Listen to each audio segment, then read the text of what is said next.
কারো মনে কষ্ট দিয়ে কথা বলতে নেই কেন জানেন? কারণ যে ব্যক্তি ভালো, যে ব্যক্তি সরল, সাদাসিধে, সে ব্যক্তির মনে দেখবেন রাগ বেশি থাকে। সহজেই রেগে যায়, আবার রাগ কিন্তু পড়েও যায়। সে দেখবেন সহজে মিথ্যে কথা বলে না, সবাইকে সাহায্য করতে চায় তার বিপদে আপদে। প্রতিদানে কিন্তু সে কিছুই চায় না, শুধু একটু ভালোবাসা বা শ্রদ্ধা ভক্তি চায়। কিছু মানুষ আছে তার এই ভালো মানুষের সুযোগ নিয়ে তার বিরুদ্ধে ষড়যন্ত্র করে তাকে ক্ষতি করার চেষ্টা করে, তার বিরুদ্ধে যাওয়ার চেষ্টা করে। এটা করলে কি হয়, সেই মানুষটা কিন্তু তৎক্ষণাৎ মনেতে আঘাত পায় এবং সে আঘাত পাওয়ার পরে যে ব্যক্তি তারই অনিষ্ট করতে চলেছে বা অনিষ্ট করছে তাকে কিন্তু মন থেকে অভিশাপ দেয়। সে অভিশাপ কিন্তু সে ব্যক্তিটা লেগে যেতে পারে, তার কিন্তু সম্মুখ ক্ষতি হয়ে যেতে পারে।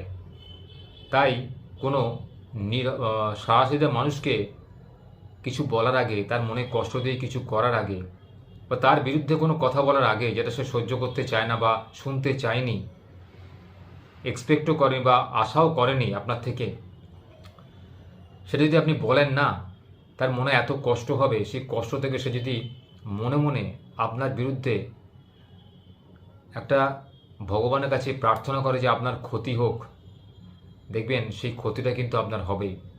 কারণ সে মন থেকে এতটাই কষ্ট পেয়েছে তার আত্মা, যে সেই আত্মা সেটা সহ্য করতে পারে না। কারণ সে তো দুষ্ট আত্মা নয়, সে তো কারো কোনো ক্ষতি করেনি, কারো কোনো অন্যায় করেনি কারোর বিরুদ্ধে। সে সৎ পথে থেকেছে, পরিশ্রমের রোজগার সে খেয়েছে, সে কারুর টাকা পয়সা নিয়ে রাখেনি। সে জীবনে অনেক কষ্ট ভোগ করেছে, করছে। তাই তার বিরুদ্ধে যদি কেউ ষড়যন্ত্র করে, ষড়যন্ত্র কিন্তু আদপে বা ধূপে টিকবে না। এটা উপরওয়ালার রীতি। যে দিন আনে দিন খায়, তার কষ্ট হয় ঠিক কথা, কিন্তু সে না খেতে পেয়ে মরে না, বা তাকে কারো কাছে হাত পাততে হয় না। ভগবান তাকে মধ্যরাত্রিতে অন্ন যোগায়।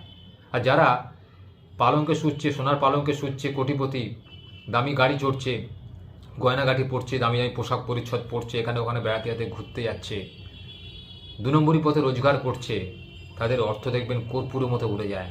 তারাই কিন্তু বেশি রোগে ভোগে, তারাই কিন্তু দীর্ঘজীবী হতে পারে না। কারণ তারা লোকের ক্ষতি করে বড় হয়েছে, লোকের টাকা আত্মসাৎ করে বড় হয়েছে। সবসময় বাঁচার চেষ্টা করবেন সৎ পথে। আপনার রোজগার হয়তো কম হবে, কিন্তু সে রোজগার আপনার বিফলে যাবে না। সেই অর্জিত অর্থ আপনার সৎ কাজে ব্যয় হবে, আপনার অর্থ সঞ্চয় হবে, আপনি ভবিষ্যতে সুখে থাকবেন। আজ থেকে শুরু করুন সৎ পথে থাকা। আজ থেকে শুরু করুন সব কথাতে কথা না বলা, যে আপনার ক্ষতি করছে তাকে শুধু পর্যবেক্ষণ করা। এবং